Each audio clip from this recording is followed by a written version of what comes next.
Hi guys, crinkle டாப்போட செம்ம டேஸ்டான brownie எப்படி செய்யறதுன்னு பார்க்கலாமா? இது செய்யறதுக்கு ஒரு பவுலில் 2 எக் ஆட் பண்ணியிருக்கேன். கொஞ்சம் ஃபோமினஸ் வந்ததுக்கு அப்புறமா அதில் பவுடர் சுகர் ஆட் பண்ணிக்கலாம். மெஷர்மெண்ட் எல்லாமே டிஸ்கிரிப்ஷனில் கொடுத்துருவேன், ஸோ செக் பண்ணி பார்த்துக்கோங்க. நல்லா பீட் பண்ணி ஒயிட் கலர் ஆனதுக்கு அப்புறமா அதில் வெண்ணிலா எசன்ஸ், அது கூடவே பட்டரையும் ஆட் பண்ணிக்கலாம்.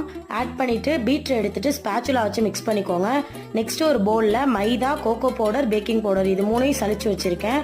அதை பேட்ச் வைஸா 3 பேட்சா பிரித்து கொஞ்சம் கொஞ்சமாக ஆட் பண்ணி இந்த மாதிரி ஸ்பேச்சுலா வச்சு பொறுமையாக மிக்ஸ் பண்ணுங்க. நெக்ஸ்ட் நம்ம மெல்ட் பண்ணி வச்சிருக்க டார்க் சாக்லேட்டை இது கூட சேர்த்து ஓவர் மிக்ஸ் பண்ணிடாம லைட்டாக மிக்ஸ் பண்ணுங்க.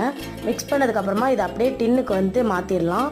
மாற்றினதுக்கு அப்புறமா நல்லா அதை வந்து டேப் பண்ணி விட்டுட்டு அவனில் 20 மினிட்ஸ் வந்து பேக் பண்ணி எடுத்துக்கலாம்.